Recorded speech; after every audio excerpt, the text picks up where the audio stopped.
यह कहानी आधारित है महाराजा हरिश्चंद्र पर।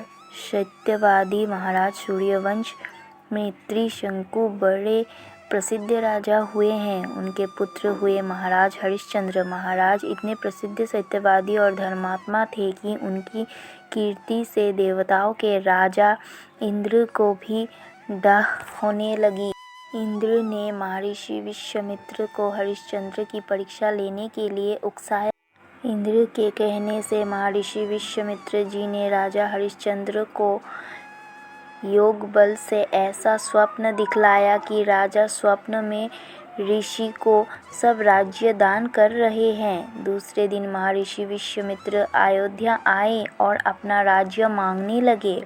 स्वप्न में किए दान को भी राजा ने स्वीकार कर लिया और विश्वामित्र जी को सारा राज्य दे दिया। महाराज हरिश्चंद्र पृथ्वी भर के सम्राट थे। अपना पूरा राज्य उन्होंने दान कर दिया था। अब दान की हुई भूमि में रहना उचित न समझकर स्त्री तथा पुत्र के साथ वे काशी आ गए, क्योंकि पुराणों में यह वर्णन है कि काशी भगवान शंकर के त्रिशूल पर वसी है, अर्थात वह पृथ्वी में होने पर भी पृथ्वी से अलग मानी जाती है।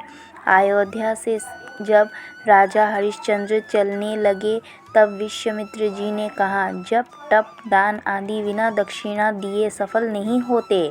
तुमने इतना बड़ा राज्य दिया है तो उसकी दक्षिणा में 1000 सोने की मोहरें और दो।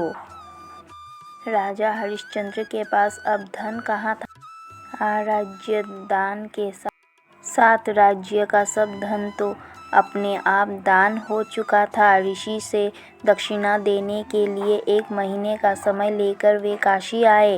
काशी में उन्होंने अपनी पत्नी रानी शौव्या को एक ब्राह्मण के हाथ बेच दिया। राजकुमार रोहिताक्ष छोटा बालक था। प्रार्थना करने पर ब्राह्मण ने उसे अपनी माता के साथ रहने की आज्ञा दे दी। स्वयं अपने को राजा हरिश्चंद्र ने एक चांडाल के हाथ बेच दिया और इस प्रकार ऋषि विश्वामित्र को 1000 मोहरें दक्षिणा में दी। महारानी शौव्या अब ब्राह्मण के घर में दासी का काम करने लगी।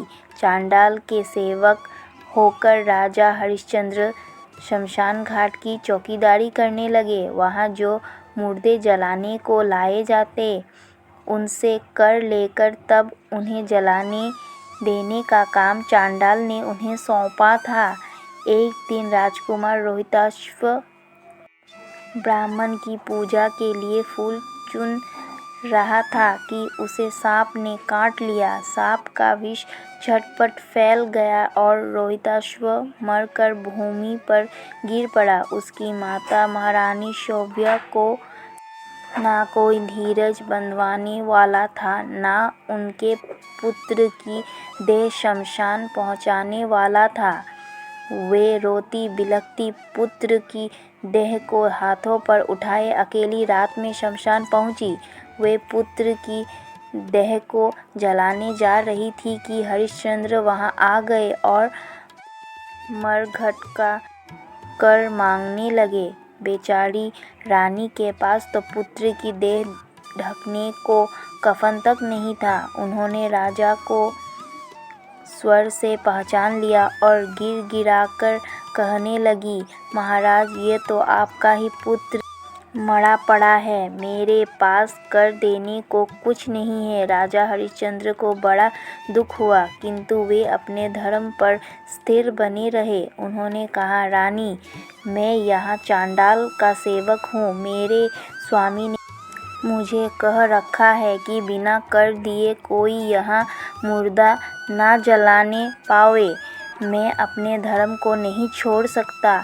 तुम मुझे कुछ देकर तब पुत्र की देह जलाओ। रानी फूट फूट कर रोने लगी और बोली, मेरे पास तो यही एक साड़ी है जिसे मैं पहने हूँ। आप इसी में से आधा ले ले।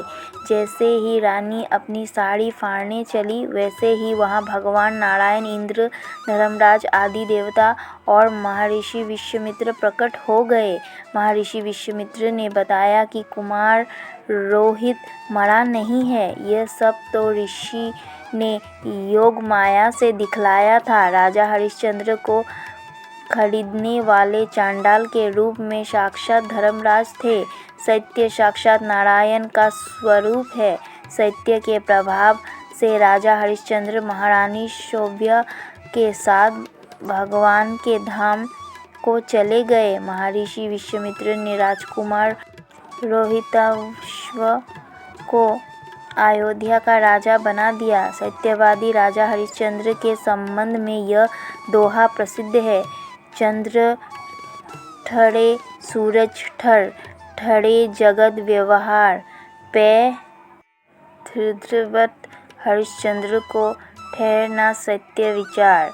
भाइयों बहनों और मेरे प्यारे भक्तजनों, प्लीज़ मुझे सपोर्ट करें। मुझे आपकी सपोर्ट की बहुत आवश्यकता है। अगर आपको मेरा यह कहानी पसंद आया हो तो प्लीज़ इसे लाइक करें और कमेंट करके बताएं कि यह कहानी आपको कैसी लगी। साथ ही सब्सक्राइब करें मेरे चैनल भक्ति सागर 93 को। मैं एक नया यूट्यूबर हूँ, मुझे आपकी हेल्प और सपोर्ट की बहुत आवश्यकता है। आपके लाइक्स, आपके कमेंट एंड आपके सब्सक्रिप्शन मुझे आगे बढ़ने के लिए बहुत सहायता करेगी। धन्यवाद।